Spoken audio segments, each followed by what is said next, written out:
Frédéric Del Perrou, bonjour. Vous êtes Bonjour. le PDG de Total Linux et d'Itrium. Alors, on va d'abord parler de Total Linux.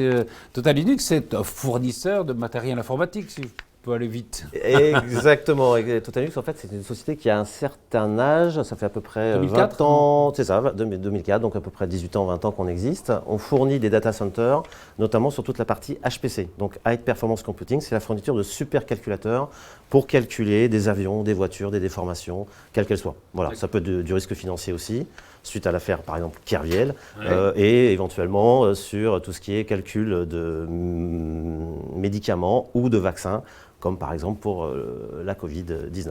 Voilà. Donc on fournit ce genre de solution à un grand nombre de clients, quel que soit leur verticale. Là, nous sommes à Jouy-en-Josas, qui est le siège de Total Linux. D'où ça vient Total Linux? Ça veut dire quoi? Alors Total Linux, ça c'est une bonne question. En fait, quand j'ai créé la société, c'est-à-dire en 2004, j'avais pas forcément beaucoup d'idées. Et je venais d'un monde qui s'appelait le monde d'Unix. Unix étant l'ancêtre de Linux. Mais Unix était un système d'exploitation payant, qui était développé par les constructeurs informatiques, qui étaient à l'époque HP, Sun, qui n'existe plus.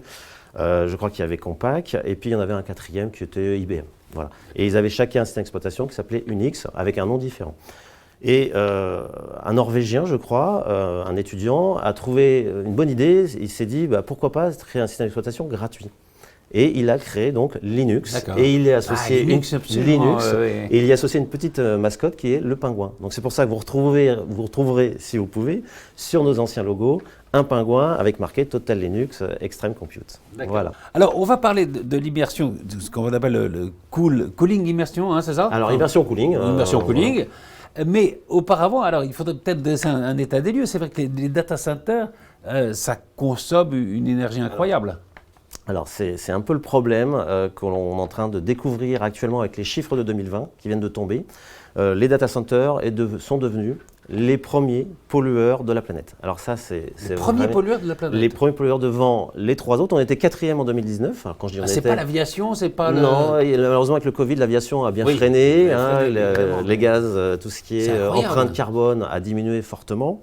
Les data centers, eux, ont augmenté. Pourquoi? Parce qu'en fait, les gens se sont retrouvés chez eux à faire du télétravail, ce qui est très bien, bien évidemment, à visionner des films en VOD, etc., etc. Donc à faire appel à de plus en plus de ressources sur les data centers ou dans les data centers. Donc à de la data, à du transfert réseau et à tout ce qui va avec, à faire des commandes sur Amazon, enfin sur des plateformes, on va dire. Voilà. Ce qui fait que ça a généré énormément de trafic, énormément de débit, donc ça a créé énormément on ne sait pas ça tellement de gaz à effet de serre. Voilà. Tout ça, mais... Et donc les data centers, il faut le savoir aujourd'hui, sont des gros consommateurs d'eau déjà. Consommateurs d'eau douce. Donc très 600 important. Combien 600 millions de 600 millions de mètres cubes d'eau par an. Par an. Ça ne fait qu'empirer. Par exemple, vous avez un GAFA qui a construit un data center au Chili, à Santiago du Chili. Il consomme par jour, tenez-vous bien, 14 millions de litres d'eau pour refroidir uniquement le matériel informatique.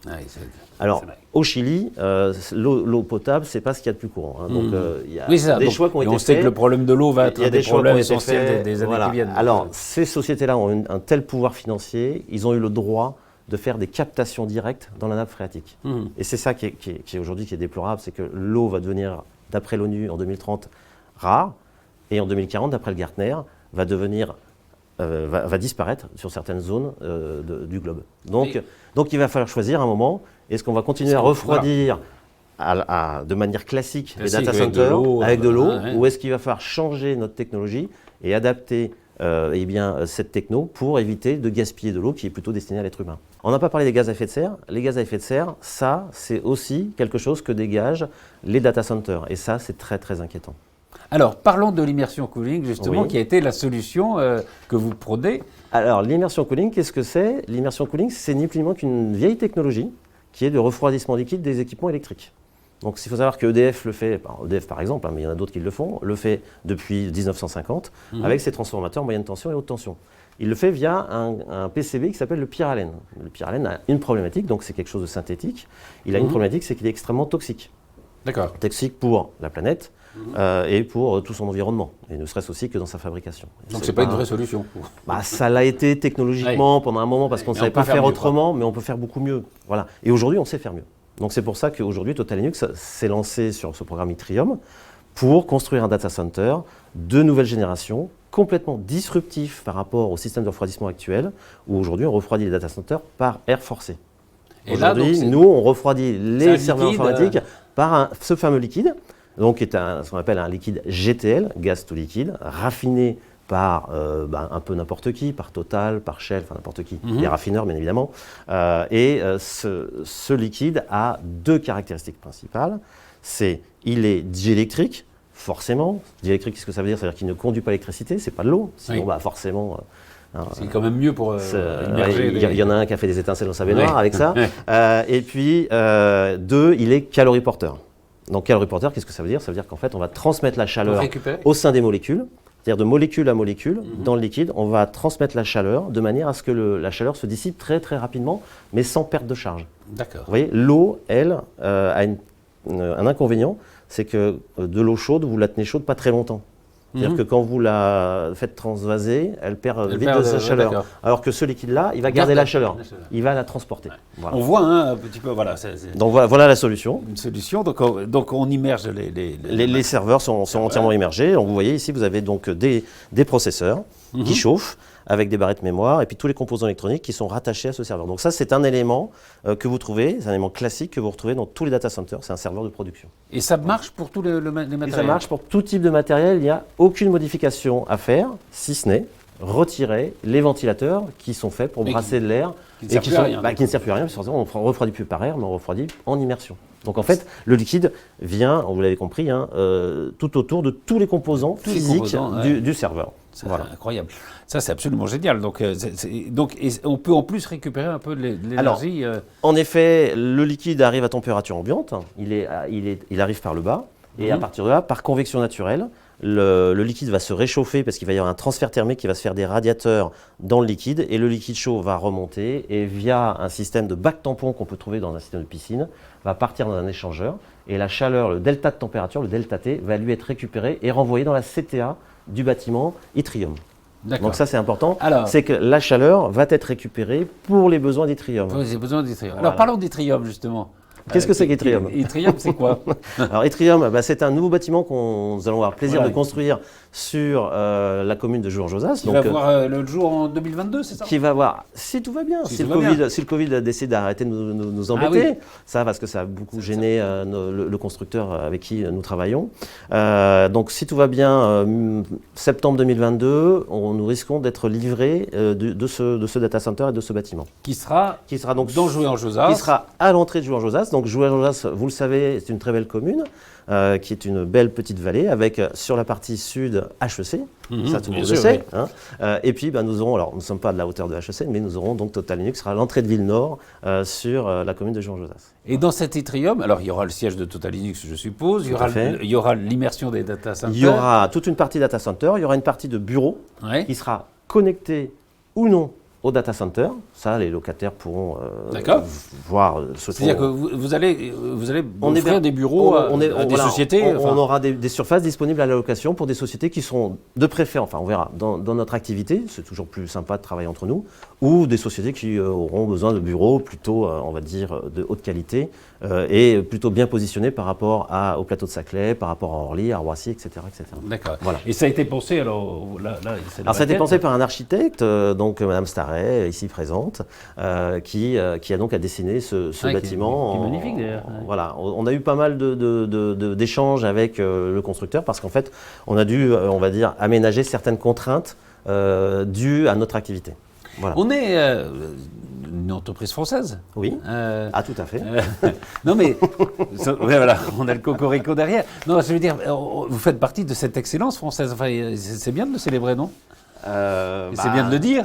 Oui, tout à fait. C'est le but aujourd'hui de cette émission, c'est vraiment de communiquer et puis de voir comment on peut faire bénéficier à un maximum de sociétés ce type d'innovation. Parce qu'aujourd'hui, là encore, vous voyez, Amazon a prévu de construire un data center à Brétigny-sur-Orge, et vous avez une levée de bouclier qui est en train de monter. Oui, c'est vrai qu'on a... C'est aujourd'hui tout le monde, les gens dans la région là-bas ne veulent pas de ce data center. Aujourd'hui, ils vont capter toute l'électricité du coin, parce que donc ça veut dire que pour leurs besoins, donc vous allez avoir des lignes qui vont se monter, vous allez avoir une captation de l'eau potable, etc., etc. Alors, à contrario, ça va faire des emplois. Bon, hein, voilà, mais on va polluer. Voilà. Donc voilà, il va falloir choisir. Vous parliez de Jouy-en-Josas, en effet de HEC. Il y a aussi, il y a cette petite sculpture là qui est derrière vous. Il y a aussi Paris-Saclay qui est dans le territoire. Tout à fait. Et c'est vrai que tout ça contribue à cette excellence. Voilà, et qui nous aide, et qui nous met en avant par rapport à tous nos projets et par rapport à cette vraiment technologie qui est totalement disruptive. Par rapport aussi à d'autres data centers qui se montent encore actuellement sur cette ancienne technologie qui est, elle, je dirais, aujourd'hui très très polluante. Donc voilà, c'est ça aujourd'hui la problématique. Alors on n'a plus qu'à croiser les doigts pour espérer que 2022, voilà, écoutez, on pourra venir à l'inauguration. Vous viendrez avec grand plaisir, avec vos confrères, et puis on vous montrera en vrai, vous rentrerez dans le data center et vous verrez donc ces bacs, puisqu'en fait on n'est plus sous forme d'armoire verticale, on est sur des bacs horizontaux et sur lesquels on pourra au début circuler, une fois qu'il rentrera en production, on sera obligé de le fermer, puisque comme dans tout data center, on ne peut pas circuler, c'est des espaces qui sont clos, fermés et sécurisés. Merci beaucoup Frédéric Delperroux et bravo. Merci.